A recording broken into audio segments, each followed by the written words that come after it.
Hello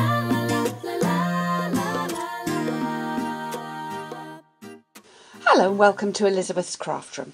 Today I'm going to show a card that we did in our class during May, and it's just got these feathers in, which I sort of first saw at convention, Stampin' Up convention last year, and just thought I wanted to teach how to do those. So we'll get started. So our base card is done in rich raspberry, and this is just a standard card, half a piece of A4, and then I wanted just to get some very gentle stamping on the background. So what I'm going to use, whoop, things crashing down. What I'm going to use is some Versamark. I've got a nice clean Versamark pad. They don't stay like that for very long, do they? And I'm going to just ink that up. And the stamp that I'm using is from the set Creative Elements, and it's this one here. So I'm just sort of giving a light background with the Versamark, just on the outside of the cardstock as we go round. And that's probably not showing up very much on the video. I'll try and hold it up when I'm done and show you that. I don't know if you can see that at all, but there's just there we go, just a little light background then done with the Versamark. Okay, so the next layer that we've got is 3 inches by 4 1/8, and that's going to layer up on there. The first thing I'm going to do is a little stamping, and I'm going to stamp with this stamp set here, which is called Tape It, which looks like washi tape, which I love because it means you can have washi tape in any colour you like. So I've got a kind of a houndstooth one on here. Ink that up with the rich raspberry. I was going to say raspberry ripple, and just stamp that across the bottom. So it looks like we've got a piece of washi tape on there.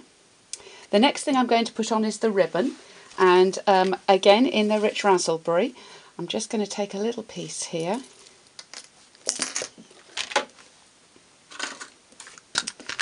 That piece is about 5 inches long, just less, and a bit of snail on the back of the vanilla, and a little bit of snail in the middle of the ribbon. And I can get that lined up straight. There we go. And that'll just hold that in place.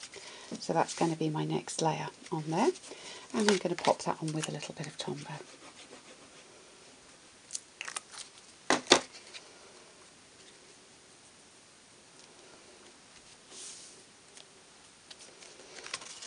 Now the greeting I'm going to use on this occasion is the little happy birthday here.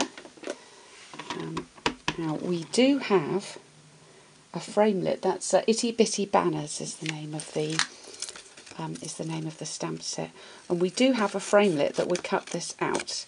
But as I don't have the framelit, and I know you're gasping and saying, doesn't she have everything in the catalogue? But no, I don't. It's a very big catalogue now. And so I'm just going to cut this out. Won't be quite as neat as it would to be done with a framelit, but I'm sure I can get away with it. There you go. So there's our upside down happy birthday. Okay. So the next what I'm going to show you is how to do the feathers. I've just taken a piece of cardstock. This one's about 1 inch wide, and I'm folding that in half, and I'm going to cut a kind of a pointy oval is probably the best way of saying this, and quite narrow. You can do this and start off with an oval punch, but you need to sort of trim so much of it off that I actually find it's easier just to do it by hand. So can you see I'm just cutting little bits of card, just very, very thin slithers. You want to go quite a long way down, but not all the way through to the middle, because you don't want to cut all the way through. Don't worry if some of them are a bit messy. That's nature for you.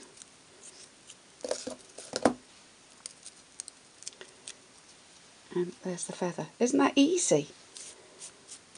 And you can take your time and, you know, make it super neat. I'm going to take another piece of cardstock. At this time I'm going in Sahara Sand. And I'm going to take a slightly longer feather, I don't know, is that a little bit longer? A little bit longer. And again, just take little tiny snips out of this. There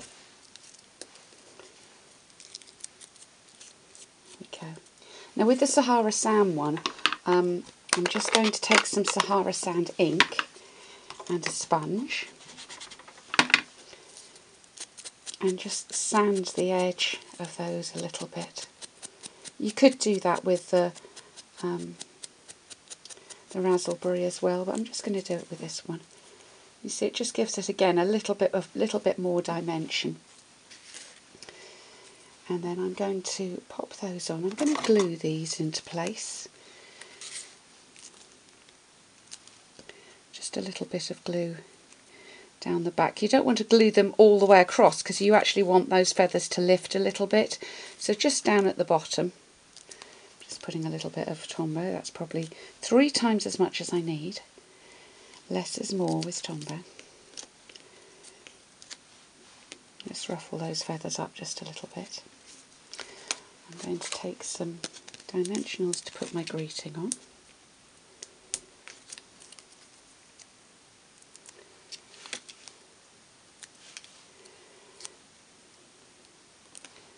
And the final piece in here is a butterfly.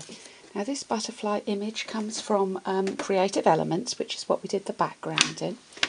And I'm going to stamp this in Sahara Sand. Now this particular butterfly image, we don't have an exact match in the punch, but if you use the large butterfly punch and line that up,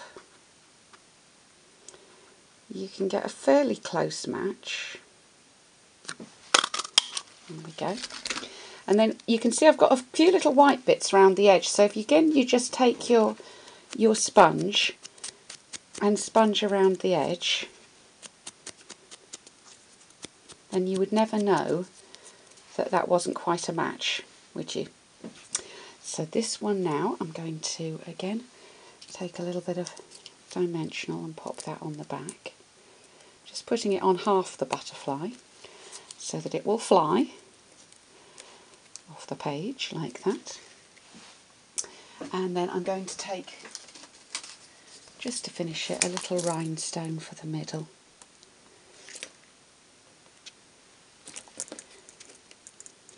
There we go. Very quick and easy, but quite an effective card, I think. I really like that feather technique. So I hope you learned something today. Thank you for visiting Elizabeth's Craft Room. I look forward to welcoming you back soon.